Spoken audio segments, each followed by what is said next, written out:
engaged in activities that made me do some things like abortions, or I even lost my womb in the process. Should I talk about this during courtship? And if yes, when? Before you get married, you talk about things that will affect both of you in the marriage. If the issue does not involve the other person eventually in the marriage, will not concern the other person, you may choose to keep it to yourself. You may choose. But if the issue will involve or affect the other party or the consequences of it in the marriage, then it's necessary you talk about it. Anything that will affect me in the marriage, you need to talk to me about it, because that thing will affect the marriage eventually. Do you understand what I'm saying? So if you promise somebody marriage and the person eventually did not marry you, you need to tell the person you're going to marry whether the person left you or you left the person. Your past relationships, some past relationships have impact in your future relationships. I don't know what I'm saying now. There are certain persons that will show up one day in your life and things will go wrong in your marriage. I don't know what I get my point.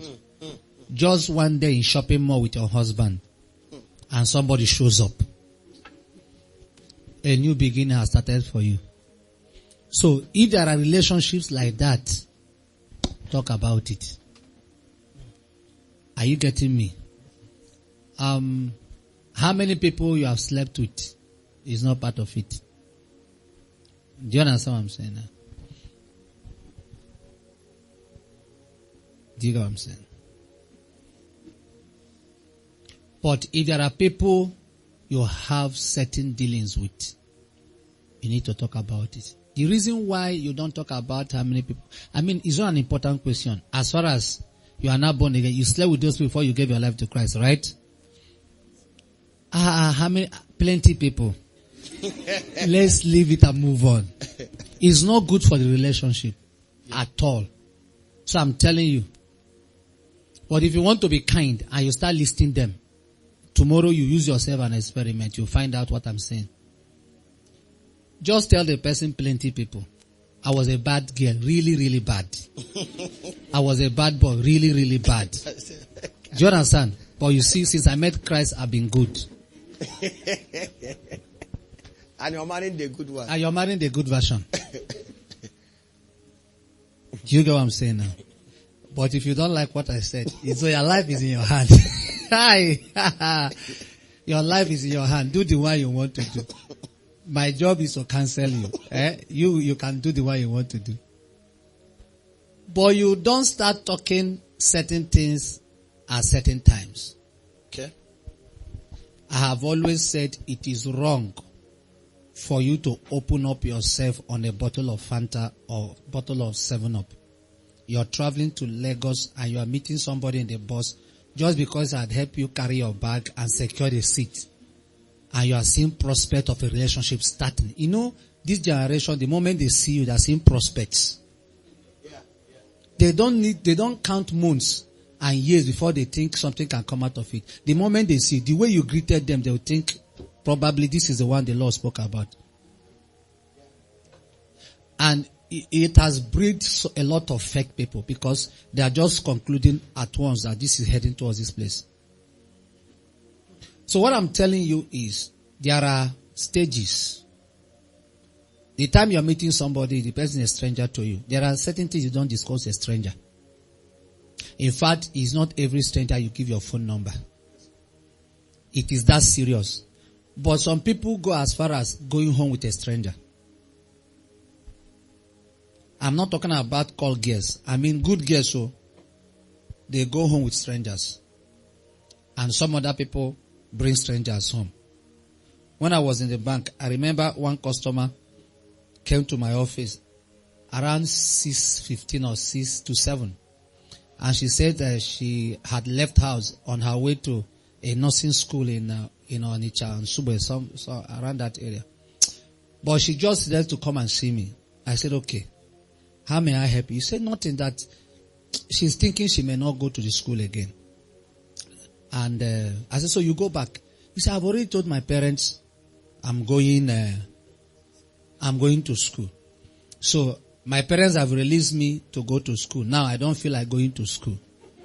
And this is to 7. I came to see you in the bank. I said, okay, so what is your plan? He said, maybe I'll go with you. I said, good and fine. There is only one problem. She said, what's the problem? I said, strangers don't come home with me. He said, but have I not known you? You are my account officer. I said, we are familiar as far as the bank is concerned. But as far as my house is concerned, we are strangers. So when I saw that the girl was serious, in order not to allow yourself to be tempted, there is one secret to deal with temptation is disclosures.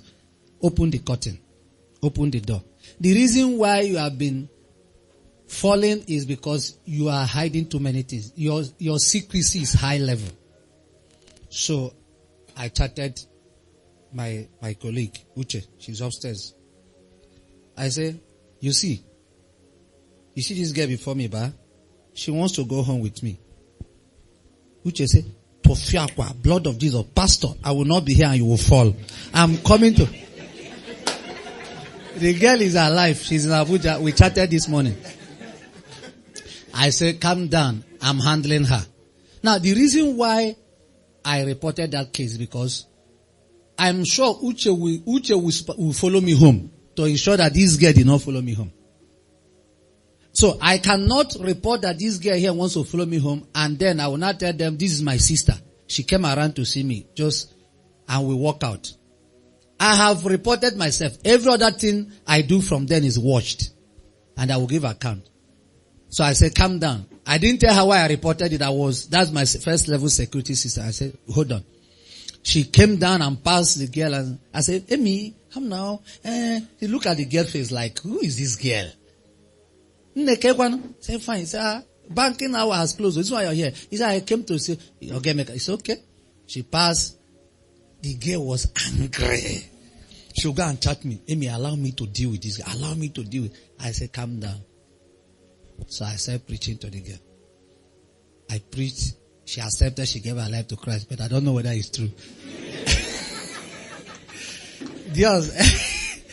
I don't know now. But she accepted and prayed the sinner's prayer with me. And got up and left. So, there are things you don't discuss with what? Strangers. There are things you don't do with strangers. She went home and sent me an SMS, showing her anger and disappointment that she didn't believe I would treat her like that. I said, I'm sorry, forgive me. The problem is, I don't entertain strangers. Do you understand? Eventually, when she was leaving the country, she came to see me again. That was the next time she came. And she appreciated me. And that's probably up to a year gap. I said she has graduated, she got a job abroad, she's traveling. In fact, she promised she will sponsor my ministry. But I've not heard from her again. Maybe as I'm preaching about it, God will go and touch her now. She will not remember that there is one banker she promised she will sponsor his ministry. So, you must know the level where you are with that person before you start talking many things. The school you attended is not that of much importance. How many you are in your family is not that much important. But before you start talking about the relationship between your father and your mother, and how useless your father is, and how that your mother is the only reasonable person in your family, sister, brother, be careful you have crossed certain boundaries with the person. Do you get my point? So at what point do I talk to the person about instance abortion? At commitment level. When the person has come to the point where he is not committed. So, keep secret in secret until people are committed. You don't like it? No wahala. Do the one you want to do.